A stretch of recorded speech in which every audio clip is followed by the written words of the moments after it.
Hello जय हिंद नमस्कार दोस्तों, आप सभी का स्वागत है आपके अपने YouTube channel online GK free classes में। आज के इस वीडियो में हम रेलवे परीक्षा के लिए रीजनिंग के बहुत ही शानदार क्वेश्चन लेकर आए हैं जो आपके रेलवे परीक्षा के लिए इम्पोर्टेंट रहेंगे। और ये हमारा रीजनिंग का पहला मॉक टेस्ट होने वाला है जिसके अंदर हम रीजनिंग के बहुत ही शानदार क्वेश्चनों को कवर करेंगे और वो सभी क्वेश्चन आपके रेलवे परीक्षा के लिए इम्पोर्टेंट रहेंगे।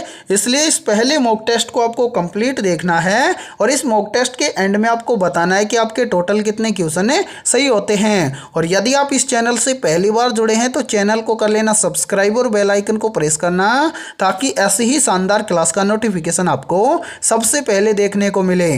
तो चलिए शुरू करते हैं आज के इस पहले मॉक टेस्ट को बिना देरी के।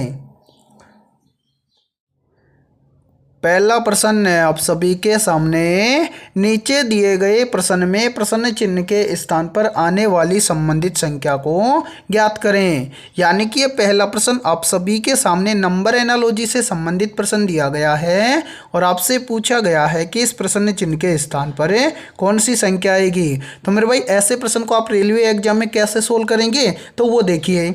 सबसे पहले प्रश्न चिन्ह की वैल्यू निकालने से पहले आपको यहाँ पर देखना है कि यहाँ पर 19 से 658 कैसे आया है। उसी प्रकार से आपको यहाँ पर देखना है कि 12 से यहाँ पर 444 कैसे आया है। उसी प्रकार से फिर हम बताएंगे कि यहाँ पर 542 से इस प्रश्न चिन्ह के स्थान पर क्या आएगा। मेरे भाई देखिए, इस प्रश्न को दो आधार पर सोल्व कर सकते हैं हम। कैसे? पहला तो हम देख सकते हैं कि 19 से यहाँ पर 658 कैसे आया है और दूसरा तरीका है कि हम इस तरह से भी देख सकते हैं कि 658 से यहाँ पर 19 कैसे आया है। तो मेरे भाई देखिए, ऐसे प्रश्न को हम एग्जाम में कैसे सोल्व करेंगे। तो सबसे पहले यहाँ पर इसको थोड़ा सा हटा देते हैं। अब देखिए हमें क्या करना है, हमें इस प्रश्न चिन्ह की वैल्यू निकालनी है। तो कैसे निकालेंगे? सबसे पहले हम यहाँ पर देखेंगे कि 658 से यहाँ पर 19 कैसे आया है। उसी प्रकार से हम यहाँ पर देखेंगे कि 444 से यहाँ पर 12 कैसे आया है। फिर हम बताएंगे कि 542 से यहाँ पर क्या आएगा। तो मेरे भाई इस प्रश्न के अंदर क्या लॉजिक अप्लाई किया गया है तो वो देखिए। सबसे पहले यहाँ पर देखिए कि 658 से यहाँ पर 19 कैसे आया है। तो यहाँ पर लॉजिक लगाया गया है क्या। सबसे पहले यहाँ पर देखिए कितना है 658 और 658 से बनाना कितना है 19। तो यहाँ पर क्या किया गया है, 658 के तीनों अंकों को आपस में जोड़कर लिखा गया है कितना 19। यहाँ पर देखिए मेरे भाई 6 और 5 कितना हो जाएगा 11, 11 और 8 कितना हो जाएगा। तो सर 11 और 8 हो जाएगा कितना 19 और 19 यहाँ पर देखिए मेरे भाई आप सभी के सामने दिया गया है। अब सेम इसी प्रकार से यहाँ पर देखिए कि 444 से यहाँ पर 12 इसी प्रकार से लिखा गया है क्या। तो यहाँ पर देखिए मेरे भाई 444 के तीनों अंकों को जोड़िए।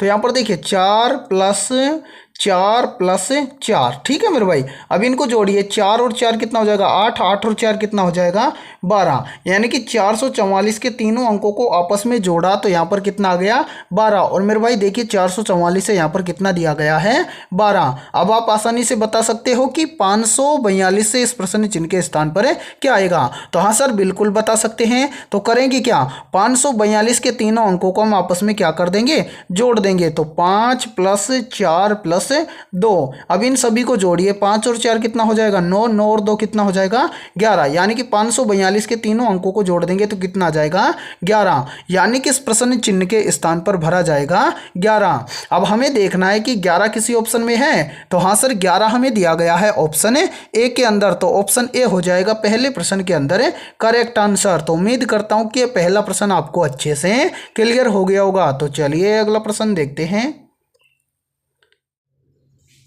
दूसरा प्रश्न है आप सभी के सामने, ABCD के बीच सबसे कम उम्र का कौन है। यानी कि दूसरा प्रश्न आप सभी के सामने ब्लड रिलेशन से संबंधित प्रश्न दिया गया है। और मेरे भाई देखिए दूसरे प्रश्न में कथन पहले में बोला गया है कि A D और B से बड़ा है और दूसरे कथन में बोला गया है कि C A से बड़ा है। और पूछा क्या गया है कि ABCD में सबसे कम उम्र का कौन है। तो मेरे भाई ऐसे प्रश्न को आप एग्जाम में फटाफट से कैसे सोल्व करेंगे, तो वो देखिए, जब भी आपको ब्लड रिलेशन से संबंधित प्रश्न एग्जाम में दिया जाए तो सोल्व कैसे करेंगे, तो ब्लड रिलेशन से संबंधित प्रश्न को हम सोल्व करेंगे प्रश्न के अकॉर्डिंग। देखिए भाई, प्रश्न में क्या बोला गया है, तो देखिए कथन पहले में क्या बोला गया है, कथन पहले में बोला गया है कि ए डी और बी से क्या है, बड़ा है। तो देखिए मेरे भाई, यहाँ पर एक छोटा सा डायग्राम बना लेते हैं। तो यहाँ पर देखिए बोला गया है कि ए डी और बी से क्या है, बड़ा है। तो यहाँ पर देखिए ये तो है डी और यहाँ पर देखिए ये क्या है, बी। इन दोनों से बड़ा है कौन, ए। ठीक है मेरे भाई, यहाँ तक क्लियर है, हाँ सर क्लियर है। फिर देखिए दूसरे कथन में बोला गया है कि सी ए से बड़ा है, यानी कि जो सी है ये ए से क्या है, बड़ा है। केवल इतना ही बोला गया है और आपसे पूछा गया है कि ए बी सी डी में सबसे कम उम्र का कौन है। तो यहाँ पर देखिए मेरे भाई, यहाँ पर देखिए डी और बी से बड़ा कौन है, ए से बड़ा कौन है, सी। पूछा गया है कि सबसे कम उम्र का कौन है, तो देखिए सबसे कम उम्र का बी भी हो सकता है और सबसे कम उम्र का डी भी हो सकता है। तो ऐसी स्थिति में आप क्या कहेंगे, तो ऐसी स्थिति में कहेंगे कि दोनों कथन पर्याप्त नहीं है। तो यहाँ पर हो जाएगा करेक्ट आंसर ऑप्शन ए। तो उम्मीद करता हूँ कि ये दूसरा प्रश्न आपको बहुत अच्छे से क्लियर हो गया होगा। तो यहाँ पर देखिए करेक्ट आंसर हो जाएगा दूसरे में सभी का ऑप्शन ए। ठीक है मेरे भाई, तो चलिए फिर अगला प्रश्न देखते हैं। तीसरा प्रश्न है आप सभी के सामने, नीचे दिए गए प्रश्न में प्रश्न चिन्ह के स्थान पर आने वाली संबंधित संख्या को ज्ञात करें। यानी कि तीसरा प्रश्न आप सभी के सामने नंबर एनालॉजी से संबंधित प्रश्न दिया गया है और आपसे पूछा गया है कि इस प्रश्न चिन्ह के स्थान पर कौन सी संख्या आएगी। तो मेरे भाई ऐसे प्रश्न को आप रेलवे एग्जाम में फटाफट से कैसे सोल्व करेंगे, तो वो देखिए, जब भी आपको नंबर एनालॉजी से संबंधित इस तरह का प्रश्न एग्जाम में दिया जाए तो सोल्व कैसे करेंगे, तो वो देखिए मेरे भाई, यहां पर देखिए सबसे पहले आपको देखना है कि 14 से यहां पर 30 कैसे बना है। फिर इसी प्रकार से हम बताएंगे कि 17 से यहां पर क्या बनेगा। अब 90% स्टूडेंट यहां पर बोलेंगे कि सर यहां पर तो ये लॉजिक लग जाएगा, यानी कि देखिए 14 से 30 कैसे हो जाएगा। तो यहां पर देखिए 14 हमें दिया गया है, यदि इस 14 के अंदर हम क्या करें, प्लस 16 कर दें तो 14 और 16 मिलकर कितना हो जाएगा, 30 हो जाएगा। और 30 यहां पर हमारे सामने दिया भी गया है। अब मान लीजिए यही सेम लॉजिक हम अप्लाई कर दें 17 के अंदर और इस प्रश्न चिन्ह की वैल्यू निकालें। तो यहां पर देखिए 17 हमारे सामने दिया गया है और इस 17 के अंदर क्या कर देंगे, प्लस 16 कर देंगे। तो 17 और 16 कितना हो जाएगा, तो सर 17 और 16 हो जाएगा 33। अब देखिए मेरे भाई किसी ऑप्शन में 33 है, तो यहाँ पर देखिए किसी भी ऑप्शन के अंदर 33 नहीं दिया गया है। तो इस लॉजिक के आधार पर ये वाला प्रश्न सोल्व नहीं होगा। तो देखिए इस तरह से आपका प्रश्न सोल्व ना हो तो उस टाइम आप क्या लॉजिक अप्लाई करेंगे। तो देखिए मेरे भाई सबसे पहले इनको यहाँ से थोड़ा सा हटा देते हैं।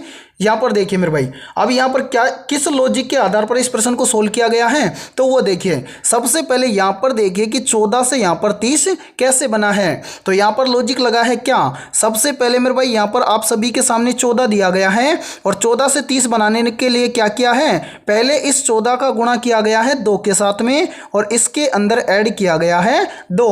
अब यहाँ पर देखिए 14 दूना कितना हो जाएगा, 28।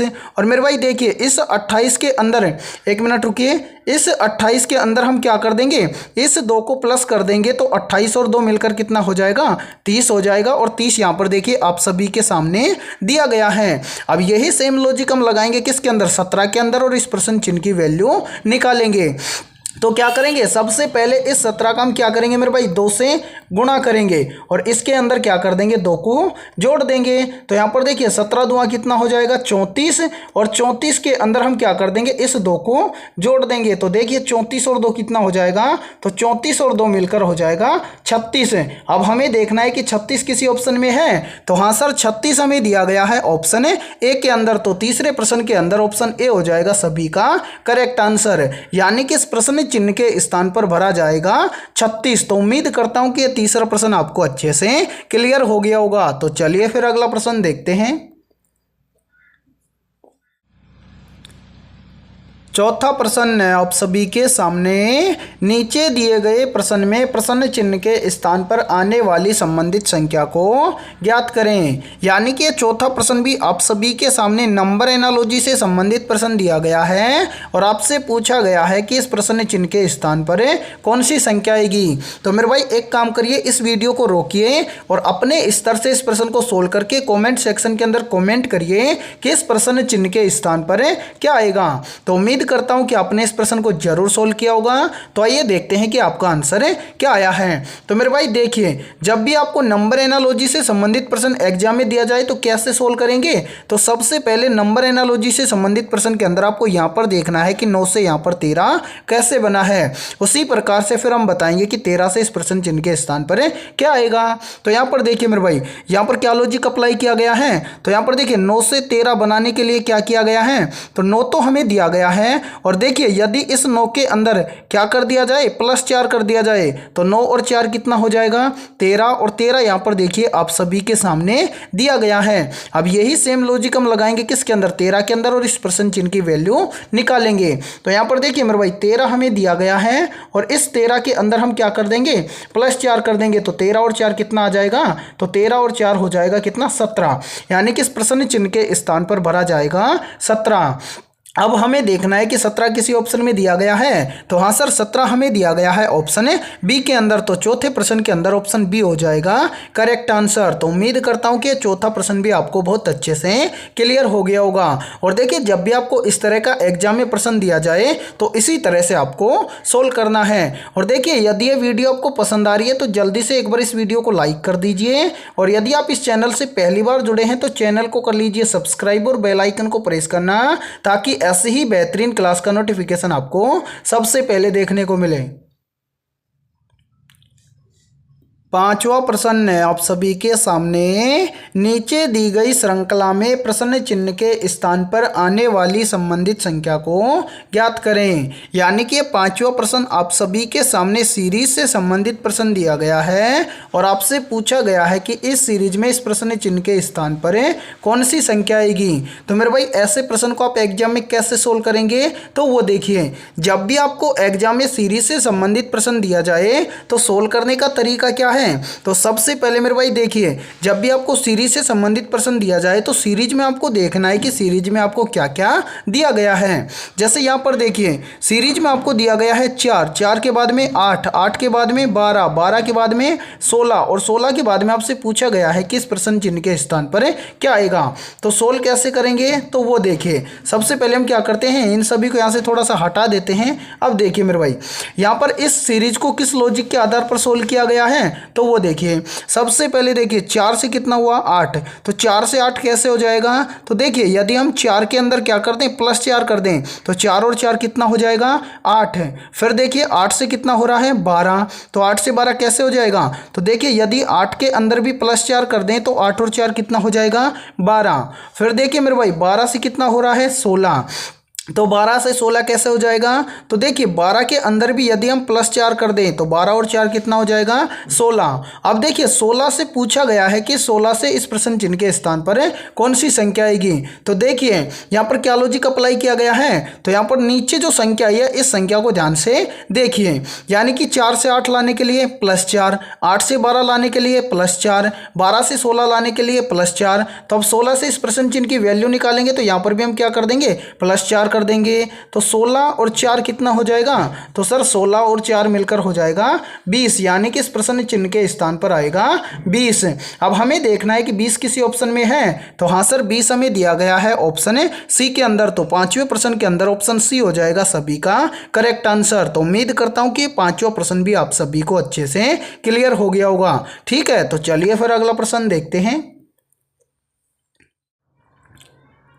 छठा प्रश्न है आप सभी के सामने, नीचे दी गई श्रृंखला में प्रश्न चिन्ह के स्थान पर आने वाली संबंधित संख्या को ज्ञात करें। यानी कि छठा प्रश्न भी आप सभी के सामने श्रृंखला यानी कि सीरीज से संबंधित प्रश्न दिया गया है और आपसे पूछा गया है कि इस प्रश्न चिन्ह के स्थान पर कौन सी संख्या आएगी। तो मेरे भाई ऐसे प्रश्न को आप एग्जाम में कैसे सोल्व करेंगे। तो वो देखिए, जब भी आपको सीरीज से संबंधित प्रश्न एग्जाम में दिया जाए तो आपको क्या करना है, सबसे पहले सीरीज को ध्यान से देखना है कि सीरीज में आपको क्या क्या दिया गया है। जैसे यहाँ पर देखिए आप सभी के सामने जो ये सीरीज दी गई है इसके अंदर देखिए आपको दिया गया है 3, 3 के बाद में 6, 6 के बाद में 12, 12 के बाद में 24, 24 के बाद में 48 और 48 के बाद में आपसे पूछा गया है कि इस प्रश्न चिन्ह के स्थान पर कौन सी संख्या आएगी। तो यहाँ पर देखिए इस सीरीज में आपको एक चीज तो पता चली है, यानी कि 3 से 6, 6 से 12, 12 से 24, 24 से 48, यानी कि सीरीज क्या हो रही है, कंटिन्यू बढ़ रही है। तो सोल्व कैसे करेंगे तो वो देखिए मेरे भाई, सबसे पहले यहाँ से इनको हटा देते हैं। अब देखिए यहाँ पर देखिए मेरे भाई 3 से क्या हो रहा है 6, तो 3 से 6 कैसे हो जाएगा। तो यहाँ पर देखिए यदि हम 3 का गुणा क्या कर दें, 3 का गुणा कर दें किसके साथ में, 2 के साथ में, तो 3 दूना कितना हो जाएगा 6। फिर देखिए मेरे भाई 6 से कितना हो रहा है 12, तो 6 से 12 कैसे हो जाएगा। तो यहाँ पर भी देखिए यदि हम 6 का गुणा किसके साथ में कर दें, 2 के साथ में कर दें, तो 6 दूना कितना हो जाएगा 12। फिर देखिए 12 से कितना हो रहा है 24, तो 12 से 24 कैसे हो जाएगा। तो यहाँ पर देखिए यदि हम 12 का गुणा भी 2 के साथ में कर दें तो 12 दूना कितना हो जाएगा 24, और 24 यहाँ पर आप सभी के सामने दिया गया है। अब इसी प्रकार से आगे देखिए 24 से कितना हो रहा है 48, तो 24 से 48 कैसे हो जाएगा। तो यहाँ पर देखिए मेरे भाई यदि हम इस 24 का गुणा भी 2 के साथ में कर दें तो 24 दूना कितना हो जाएगा 48। अब इसी प्रकार से आगे हमें बताना है कि 48 से इस प्रश्न चिन्ह के स्थान पर क्या आएगा। तो यहाँ पर देखिए मेरे भाई इस प्रश्न के अंदर क्या लॉजिक अप्लाई किया गया है। तो यहाँ पर देखिए 3 से 6 लाने के लिए क्या किया, 3 का गुणा 2 से किया। फिर देखिए 6 से 12 लाने के लिए क्या किया, 6 का गुणा 2 के साथ में किया। फिर देखिए 12 से 24 लाने के लिए 12 का गुणा 2 के साथ में किया।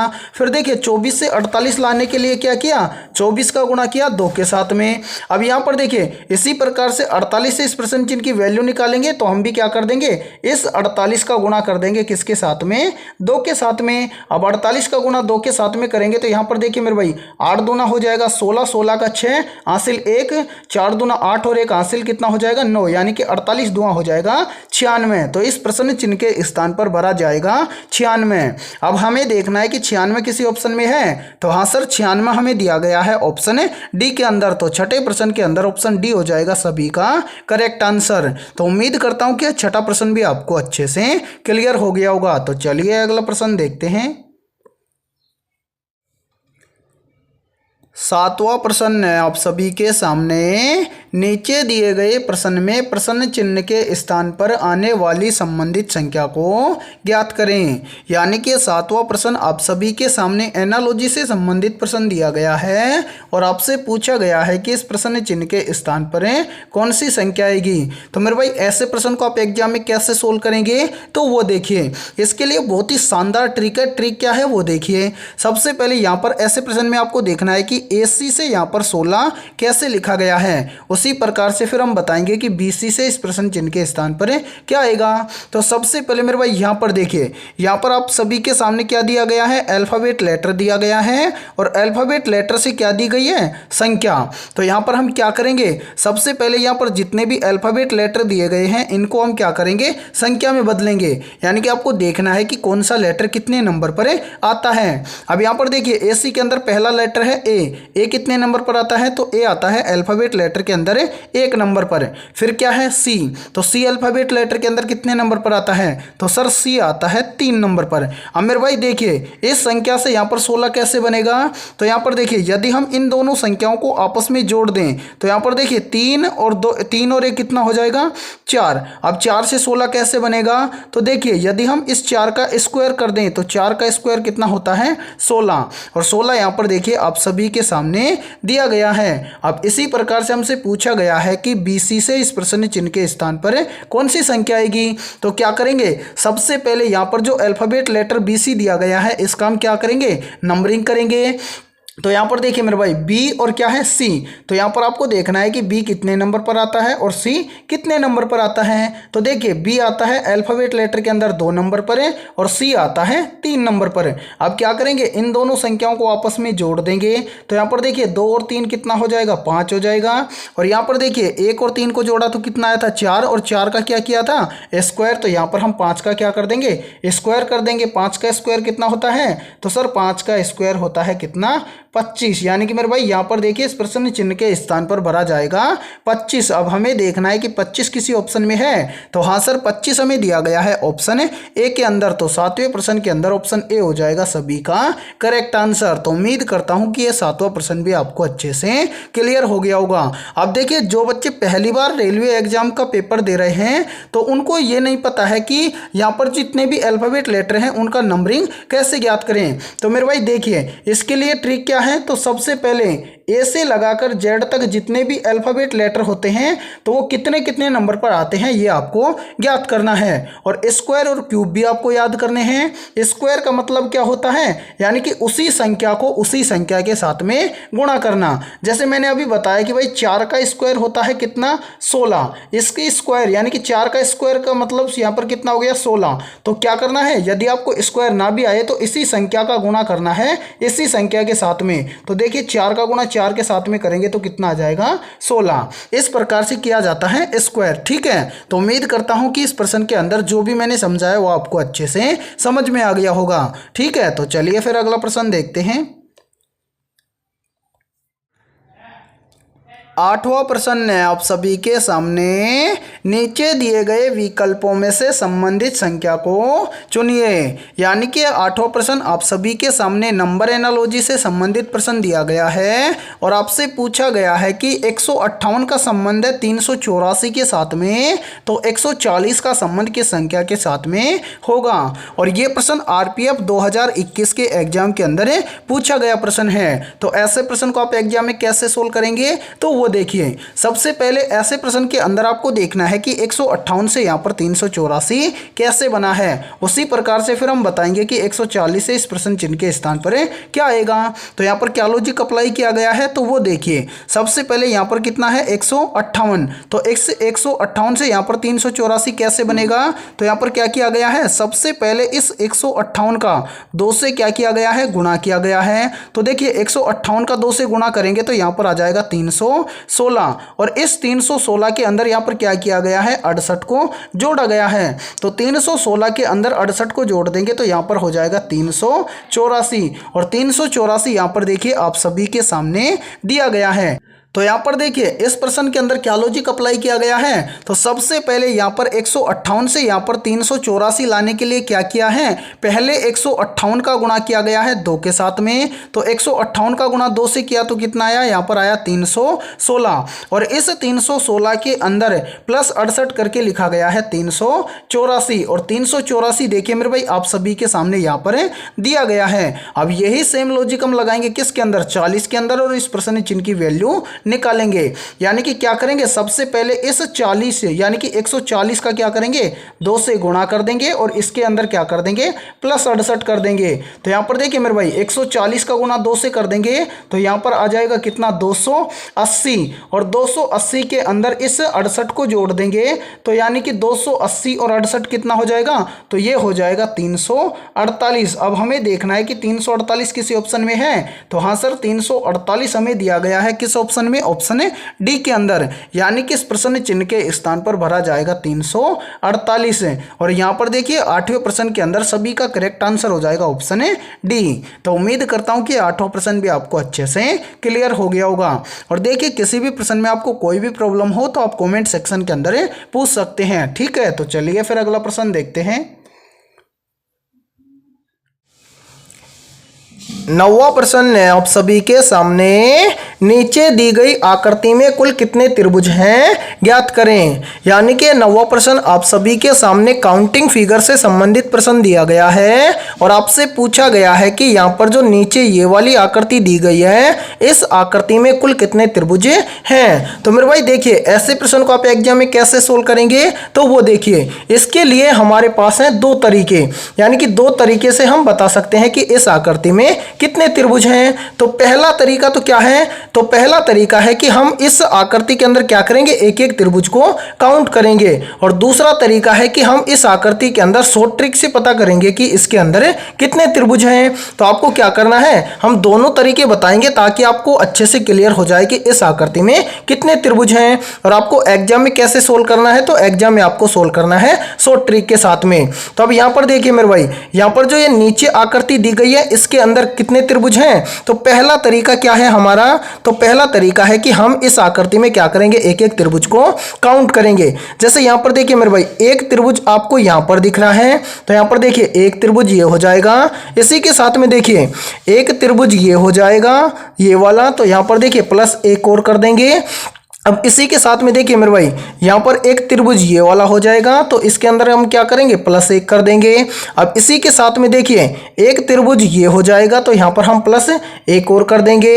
अब मेरे भाई यहाँ पर देखिए इसी तरह से यहाँ पर देखिए इन दोनों त्रिभुजों को मिलाकर, इन दोनों को, तो यहाँ पर देखिए इन दोनों को मिलाकर एक त्रिभुज ये हो जाएगा, तो यहाँ पर हम प्लस कर देंगे एक और। अब यहाँ पर देखिए मेरे भाई, इन दोनों को मिलाकर ये वाला त्रिभुज एक ये बन जाएगा, तो यहाँ पर हम प्लस कर देंगे एक और। अब देखिए मेरे भाई, इसी के साथ में एक त्रिभुज कहां से बनेगा, तो इन सभी को मिलाकर एक त्रिभुज बन जाएगा ये वाला, ठीक है। तो यहां पर हम प्लस कर देंगे एक। अब इसके अलावा कोई त्रिभुज दिख रहा है, नहीं सर, इसके अलावा हमें कोई भी त्रिभुज नहीं दिख रहा है। तो अब हम क्या करेंगे, यहां पर जितनी भी संख्या है इन सभी को हमें काउंट कर लेंगे। जैसे यहां पर देखिए एक और एक हो जाएगा दो, दो और एक हो जाएगा तीन, तीन और एक हो जाएगा चार, चार और एक हो जाएगा पांच, पांच और एक हो जाएगा छह, छह और एक हो जाएगा सात। यानी कि इस आकृति के अंदर कुल कितने त्रिभुज हैं, सात त्रिभुज हैं। अब आपको देखना है कि सात किसी ऑप्शन में दिया गया है, तो हाँ सर सात हमें दिया गया है ऑप्शन बी के अंदर। तो 9 प्रश्न के अंदर ऑप्शन बी हो जाएगा सभी का करेक्ट आंसर है। तो उम्मीद करता हूं कि पहला तरीका आपको अच्छे से क्लियर हो गया होगा। अब देखिए मेरे भाई, इसके अंदर दूसरा तरीका, यानी कि दूसरे तरीके से हम कैसे ज्ञात करेंगे कि इस आकृति में कुल कितने त्रिभुज हैं। तो इसके लिए है शॉर्ट ट्रिक। शॉर्ट ट्रिक क्या है वो देख लीजिए। सबसे पहले आपको क्या करना है, जब भी इस तरह की आकृति दिखे तो आपको इस तरह से एक लाइन देखना है। जैसे यहाँ पर इसके अंदर एक लाइन है नीचे। अब आपको क्या करना है, सिंपल यहाँ पर आपको नंबरिंग कर लेना है। जैसे एक नंबर है, उसके बाद में दो नंबर है, उसके बाद में तीन नंबर। अब आपको क्या करना है, यहाँ पर ये जितनी भी संख्या है उन सभी को आपस में काउंट कर लेना है। जैसे यहाँ पर है एक, तो यहाँ पर एक, उसके बाद में प्लस, फिर है दो, तो यहाँ पर हम कर देंगे दो। फिर देखिए आगे कितना है, आगे है तीन, तो यहाँ पर हम प्लस कर देंगे तीन। अब यहां पर देखिए एक और दो हो जाएगा तीन, तीन और तीन कितना हो जाएगा छह। तो छह तो आपको सीधे त्रिभुज दिख गए। उसके अलावा यहां पर देखिए सर के ऊपर एक त्रिभुज और है, तो इस छह के अंदर मेरे भाई इस एक को और जोड़ दीजिए। तो छह और एक कितना हो जाएगा, तो छह और एक हो जाएगा सात। ये है हमारा शॉर्ट ट्रिक, यानी कि इस आकृति के अंदर कुल कितने त्रिभुज हैं, सात त्रिभुज। अब हमें देखना है कि सात त्रिभुज हमें किसी ऑप्शन में दिए गए हैं। तो हाँ सर, सात त्रिभुज हमें दिए गए हैं ऑप्शन बी के अंदर। तो 9वें प्रश्न के अंदर ऑप्शन बी हो जाएगा सभी का करेक्ट आंसर। तो उम्मीद करता हूं कि 9वां प्रश्न भी आपको बहुत अच्छे से क्लियर हो गया होगा। और इसी शॉर्ट ट्रिक के साथ में आपको ऐसे प्रश्न को एग्जाम में सोल्व करना है, ठीक है। तो चलिए फिर अगला प्रश्न देखते हैं। 10वां प्रश्न है आप सभी के सामने। नीचे दिए गए प्रश्न में प्रश्न चिन्ह के स्थान पर आने वाली संबंधित संख्या को ज्ञात करें। यानी कि यहाँ पर इस प्रश्न चिन्ह के स्थान पर आने वाली संख्या को आपको ज्ञात करना है। तो मेरे भाई ऐसे प्रश्न के अंदर आप कैसे सोल्व करेंगे, या फिर जब भी आपको नंबर एनालॉजी से संबंधित प्रश्न एग्जाम में दिया जाए तो सोल्व कैसे करेंगे। तो यहाँ पर देखिए, जब भी आपको नंबर एनालॉजी से संबंधित प्रश्न एग्जाम में दिया जाए तो आपको यहाँ पर देखना है कि 8 से यहाँ पर 68 कैसे बना है। उसी प्रकार से हम बताएंगे कि 9 से यहाँ पर क्या आएगा। तो यहाँ पर देखिए मेरे भाई, यहाँ पर इस प्रश्न चिन्ह की वैल्यू हम कैसे निकालेंगे। तो सबसे पहले हम क्या करते हैं, इन सभी को यहाँ से थोड़ा सा हटा देते हैं। अब देखिए, अब हम यहाँ पर देखेंगे कि 8 से यहाँ पर 68 कैसे बना है। उसी प्रकार से हम यहाँ पर ज्ञात करेंगे कि 9 से यहाँ पर क्या बनेगा। तो यहाँ पर लॉजिक क्या लगा है, तो यहाँ पर लॉजिक लगाया गया है कि इस 8 से 68 लाने के लिए, यानी कि यहाँ पर कितना है 8 है, तो यहाँ पर देखिए इस 8 से 68 लाने के लिए पहले क्या किया गया है, इसी 8 का गुणा इसी 8 के साथ में किया गया है और इसके अंदर क्या किया गया है, +4 किया गया है। तो यहाँ पर देखिए 8 का गुणा 8 के साथ में करेंगे तो हो जाएगा अंटा 64 और 64 के अंदर +4 कर देंगे तो यहाँ पर 64 और 4 कितना हो जाएगा 68 और 68 यहाँ पर देखिए मेरे भाई आप सभी के सामने दिया गया है। अब यही सेम लॉजिक हम लगाएंगे किसके अंदर, 9 के अंदर और इस प्रश्न चिन्ह की वैल्यू निकालेंगे। यानी कि क्या करेंगे, सबसे पहले यहाँ पर 9 हमें दिया गया है तो इस 9 का गुणा हम करेंगे किसके साथ में, इसी 9 के साथ में और इसके अंदर क्या कर देंगे +4 कर देंगे। तो यहाँ पर देखिए 9 का गुणा 9 के साथ में करेंगे तो 9 की कितना हो जाएगा 81 हो जाएगा और 81 के अंदर हम +4 कर देंगे तो 81 और 4 कितना हो जाएगा 85, यानी कि इस प्रश्न चिन्ह के स्थान पर भरा जाएगा 85। अब हमें देखना है कि 85 किसी ऑप्शन में है, तो हाँ सर 85 हमें दिया गया है ऑप्शन बी के अंदर, तो 10वें प्रश्न के अंदर ऑप्शन बी हो जाएगा सभी का करेक्ट आंसर है। तो उम्मीद करता हूं कि ये 10वां प्रश्न भी आपको अच्छे से क्लियर हो गया होगा। तो आज के इस वीडियो में इतना ही। वीडियो पसंद आई है तो जल्दी से एक बार इस वीडियो को लाइक कर दीजिए और यदि आप इस चैनल से पहली बार जुड़े हैं तो चैनल को कर लीजिए सब्सक्राइब और बेल आइकन को प्रेस करना ताकि ऐसे ही बेहतरीन क्लास का नोटिफिकेशन आपको सबसे पहले देखने को मिले। और आज की इस क्लास के अंदर हमने रीजनिंग के 10 बहुत ही शानदार क्वेश्चन करवाए हैं, तो इन 10 में से आपके कितने क्वेश्चन सही होते हैं सभी को कॉमेंट सेक्शन के अंदर कॉमेंट करके बताना है। और जिन भी अभ्यर्थियों के 10 में से 8+ प्रश्न सही हुए हैं तो उनकी तैयारी बेहतर है। तो फिर मिलते हैं ऐसे बेहतरीन क्वेश्चनों के साथ नेक्स्ट क्लास में।